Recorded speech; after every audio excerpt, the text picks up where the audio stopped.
Howdy, risk managers. This is Darius Dale, Sector Head for the Hedgeye Macro team, to welcome you to our quarterly investment outlook for Q2 of 2019. So let's jump right into it with some blocking and tackling.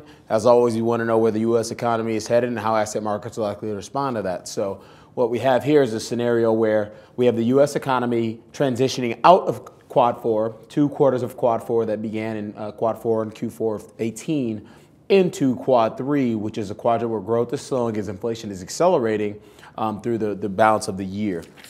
So if you jump to slide 13, what we have are our U.S. real GDP forecasts, and as you can see, our models continue to project the U.S. economy to cascade really down this backside of this curve. So obviously peaked in Q3 of 18, slowed marginally in Q4 of 18, but obviously the markets were really very, very fervent in pricing in that transition out of what had been a record 9-quarter acceleration in economic growth to what will likely be at least 4 quarters of decelerating economic growth.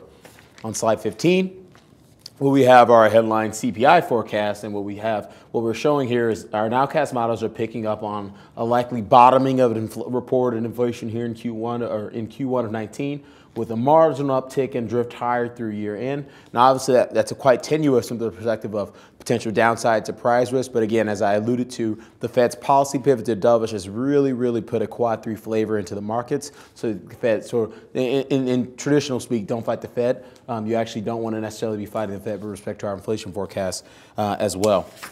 In terms of how we sort of shape up, and for this quarter, in terms of our Q2 2019 macro themes, number one, where we're going to detail how the investors should be playing and positioning for 3 consecutive quarters of Quad 3. That's not something that's happened too often historically, so we really want to sort of go to the woodshed there. Number two, the biggest risk in all of global macro we continue to see as it relates to what's being priced into financial markets versus what's increasingly probable from a reported data standpoint is the likelihood that the U.S. goes into a protracted and potentially quite negative corporate profit recession. So we'll rewind and review the tapes on that and sort of highlight any incremental changes since we last spoke. And then lastly, long ideas, EM, energy, et cetera, or rather energy, EM, et cetera. Sort of just kind of digging into the concept that energy could continue to run.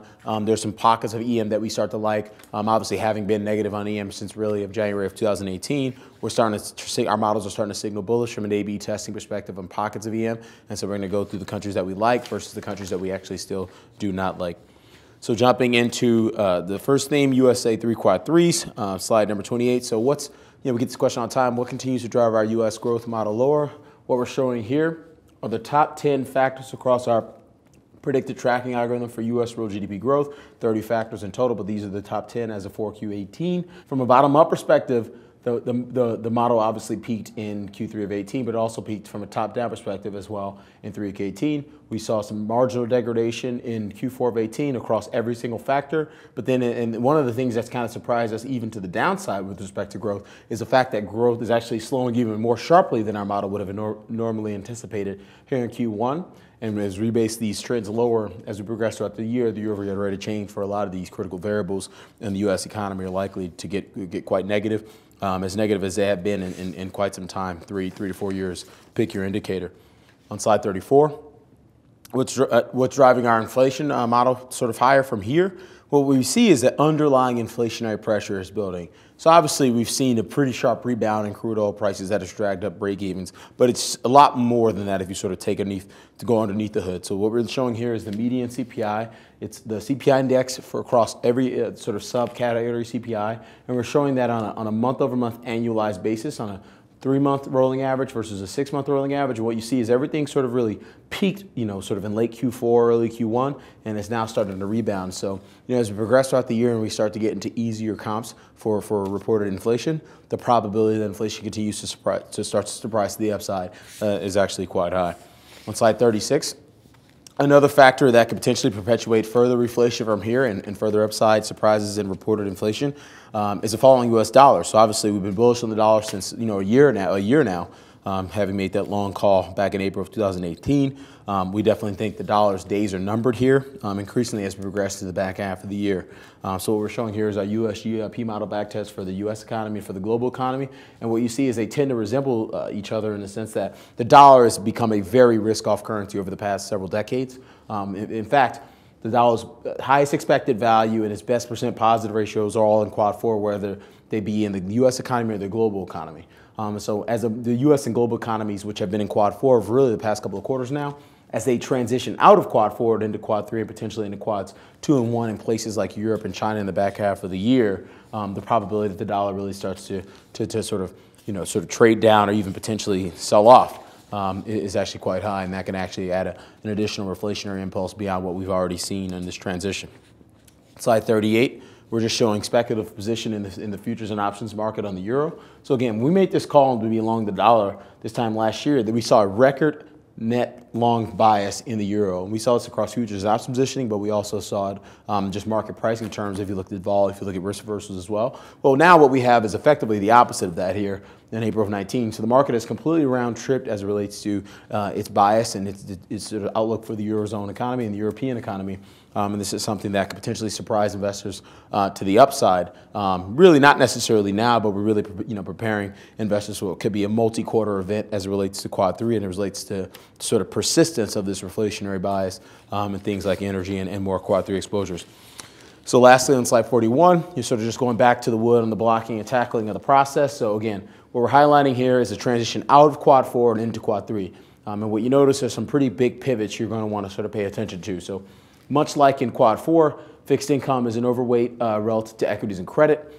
But if you think about sort of going from energy, something that was a top 3, top 4 underweight in Quad 4 actually becomes a top 3, top 4 overweight in Quad 3. If you think about the equity style factors underweights in Quad 4, momentum, high beta, and growth, and you transition that into Quad 3, well, it's not the same thing. It's a much more different environment. You can actually be long the growth. You can find the growth, sort of things like quality growth, things like secular growth, organic demand. But obviously, you still want to stay long, low beta, min vol. You still want to avoid high, small caps. You still want to avoid leverage, and you still want to avoid the perceived safety of high dividend yields, particularly for companies that have levered balance sheets. In Quad 3. Quad 3, the biggest delta between Quad 3 as it relates to Quad 4 is you want to shun pretty much all types of risks, cyclical risk here, but you can take on some cyclical risk to the extent that you believe in the organic growth potential of some of these equities and credits. Within fixed income, it's effectively the same call. The big pivot you have to make is actually starting to allocate the tips on the long side. But again, you still want to be underweight convertibles, leverage loans, and high yield credit, which each of those markets we continue to think is really not pricing in the prospect of a corporate earnings recession, a protracted corporate earnings recession here in the U.S. And that's something we're going to jump into next, starting with slide 60. So obviously, consensus numbers have come down. They've come down over the past couple of months and really over the past couple of quarters. And now what we're targeting here is this is expecting a 1 down 10% print here for Q1. We're obviously starting the reporting season here in Q2. But they obviously, much like sell-side analysts always do, forecast that back half hockey stick. You got to love the back half hockey stick. Well, the guys and gals at Hedgeye don't appreciate nor do we respect their back half hockey stick for several reasons. If you move on to slide 66, rather. The number one, 2, and 3 reasons we don't respect their back half hockey stick because we have the confluence of 3 real big factors that we think could potentially meaningfully erode corporate operating margins over the intermediate term. Number 1, we have the toughest comps ever on a year-over-year basis. These are the gray bars that are just showing the 1-year lag SPX, S&P 500 EPS growth rate. And what we saw that these are the 3 highest year-over-year peak cycle comparisons we've ever seen. Never before seen them, so we have no idea what EPS growth is going to do once we start to lap these numbers, really starting in this month in April. Number 2, we have a rising dollar. So the dollar in Q1 and Q2 is up anywhere between 6 to 8% on a year-over-year basis. You at the last time we had a protracted corporate earnings recession, we're up anywhere between 5 and 10%. So not quite as high as that, but certainly if you go back to the 2001 corollary that we've been highlighting all year, with respect to a deep and protracted corporate earnings recession, up about the same amount there. And then lastly, something that we've been harking on really for the past sort of, 9 quarters, really for the past 9 to 12 months now is just sort of this unrelenting ascent in wage growth here in the domestic macroeconomy. So what we're showing with this red line is just the quarterly average hourly earnings growth rate on a trending basis. And what we see is, this is something we know. Wages are the latest of late cycle indicator, and they do not abate unless the economy goes in recession. And this is data that goes all the way back, some of the longest long-term data sets that we have. So the expectation that wage pressure is likely to start to alleviate and sort of relieve some of this operating margin pressure on the U.S. corporate economy is actually misguided, particularly in the context of what has become a very, very sort of polarized political backdrop as well. Do I hear Liz Warren? Do I hear AOC? Even Trump himself will be campaigning on raising wages, and they obviously got to come from somewhere.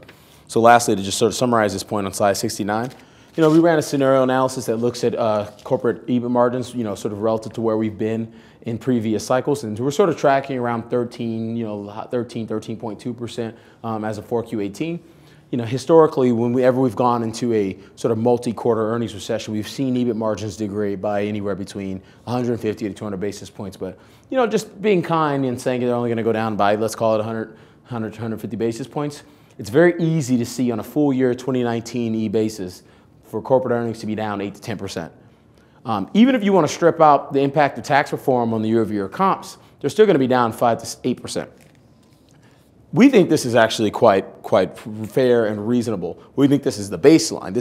This red down here is the baseline with respect to our forecast of growth, with respect to our expectations for earnings or for wages to continue to rising, and also with respect to what we've already seen in terms of dollar translation for a lot of these multinational companies. So again, if you go back to that slide that showed the Bloomberg consensus hockey sticking estimates, again, this baseline scenario is what investors should have in the back of their mind. And historically, whenever we've seen a protracted earnings recession, we've seen a protracted widening in credit spreads that have obviously filtered over into risk assets. So again, if you're going to be long companies and credits, you got to make sure they deliver on the numbers. But again, you want to stay long the defensive pockets of the markets, particularly with respect to low beta min vol. And then lastly, you highlight, not everything is a sell. Obviously the whole point of this process is to identify things that you want to like on the long side and things that you want to dislike on the short side, and use the economy sort of front run, very proactive, predictable behavior by what we've affectionately termed the machine, or really it's just the amount of sort of institutional investors who are forced to chase performance on an immediate to intermediate term basis. So looking at this quad 4 to quad 3 pivot historically, what we've seen here on slide 77 is that energy loves this transition from quad 4 to quad 3. So if you look at, there's been 5 historical instances prior to the most recent instance. You look at the sort of early to mid 90s, sort of early to mid 1990, sort of late 94 to going to 95, the first half of 04, the second half of 04, and then sort of mid 2005. And what you're seeing is a median drawdown of 14% for crude oil, median drawdown of 6% for energy during that quad 4 episode. But then when you transition into the quad 3 recovery phase, which is something that we're highlighting that's likely to happen in the U.S. economy currently, and we've actually already seen this sort of start to play out, and it's something we expect to continue to play out through at least year end. WTI crude oil has a median recovery of 31% in quad 3, and I'm talking median. S&P 500 large cap energy stocks have a median quad 3 recovery of 18% in the subsequent quad 3 recovery phase. So again, this is something that we think investors sort of haven't done enough historical work on. A lot of investors continue to hold their nose and go from max underweight energy to neutral energy. In fact, I was with a very, very large institutional investor last week who said it was pain just getting him to sort of cover his secular underweight energy shorts. It can be a lot harder for him to chase them when they're up another, maybe let's call it 10, 20% from here. But that's his problem. Does have to be yours. Next slide here. On slide 90, transitioning this discussion into emerging markets. So again, we've been really negative on emerging markets for the latter part of let's call it a year now. We identified we went negative on EM back in January of 2018 when the preponderance of the emerging market economies were looking to transition into quads 3 and 4 really for the balance of the year. That call has obviously played out. It's played out in spades. EMs got absolutely hammered at various EMs across various asset classes got absolutely hammered at various parts of 2018. Another fantastic call there. But again, it's not about sort of patting ourselves on the back. It's about where we're going from here. So you see where we're going from here is once we started to get past Q1 of 19, you see a lot of green start to develop. You got places like China with a respective quad 2-1-1 outlook. Hong Kong, not technically an EM, but sort of linked with China, quad 1-1-2 outlook. Taiwan down there, sneaky 2-1-2. You got places like Mexico that's already in quad 1 with several quarters of quad 1 to follow. But again, this isn't your granddaddy's EM. There's still a lot of things in EM that you shouldn't like and you shouldn't trace. This is not a broad-based call for investors to sort of chase sort of nice charts in EM, bottom charts in EM over the intermediate term. We have places like Brazil, which has now casted its way very narrowly into quad 1 of 19, but with an outlook for quad 3, quad 4, quad 3. Oh, and by the way, with the Bolsonaro hopium starting to dissipate in the market, that's obviously a really negative setup we think investors should take advantage of on the short side. Other places within EM, India, it's been in quad 4, another quad 3. You got another rate cut out of the RBI this morning. Indonesia not looking so hot as well with quad 4. Quad 4, quad 3 for Indonesia. And quad 4 and 1 for India, or 4 and 4 for Indonesia, 4 and 3 for India. So again, I want to make this point loud and clear. Quad 3 in the U.S. has historically not been fantastic for EM, so we're not making a call that investors should run out and buy every emerging market. The call we're making is that there are now, after being negative broadly on this asset class, and particularly places like China, some of these more leveraged China names and places, sort of leveraged commodity names and places, we're actually starting to sort of warm up on the long side. Particularly for China. So, when you look at this on slide 91, you run the GIP model backtest on the Taiwanese economy relative to the Brazilian economy. Transitioning into quads 1 and 2 out of quads 3 and 4 should be quite positive for Taiwanese equities. And again, the backtests look the same for China, for Hong Kong. We're just using Taiwan because it's lagged the other two indices in the year. We don't want you to be chasing and buying high. But to the extent you bought that bottom in China, that double bottom in China, congratulations. That's obviously a call our GIP model sort of agrees with from an A/B testing perspective. But obviously, Taiwan is a fantastic place to the extent that you have not yet participated, and we think there's upside from there. But then Brazil, obviously a place that's starting to break down from an immediate to intermediate term perspective on the confluence of maybe potentially transitioning out of one final quarter of quad 1 back into negatives quads 3 and 4 from here. And so then just lastly, sort of summarizing this with the thematic investment conclusions here on slide 95. So just highlighting Taiwan, the new things that we're adding here, Taiwan and Brazil. Taiwan on the long side, Brazil on the short side. Obviously, when we last spoke, we added energy and platinum in anticipation of this transition into quad 3. We added consumer staples and materials on the short side in anticipation of that same transition as well. Nothing's changed with respect to a lot of these trend duration views, with the exception of just removing the short on the SPY. The S&P 500, and more so the NASDAQ, which actually is an explicit long in quad 3. But more importantly, the S&P 500 is not an explicit short in quad 3. Its expected value is pretty much flat. Investors, it's much more of a stock picker or credit picker's heaven as it relates to the amount of the investable dispersion we're likely to see as the U.S. economy traverses 3 consecutive quad 3s over the intermediate term. So with that, this is Darius Dale, sector head for the Hedgeye Macro team, sort of wrapping up our Q2 2019 quarterly investment outlook. Thanks.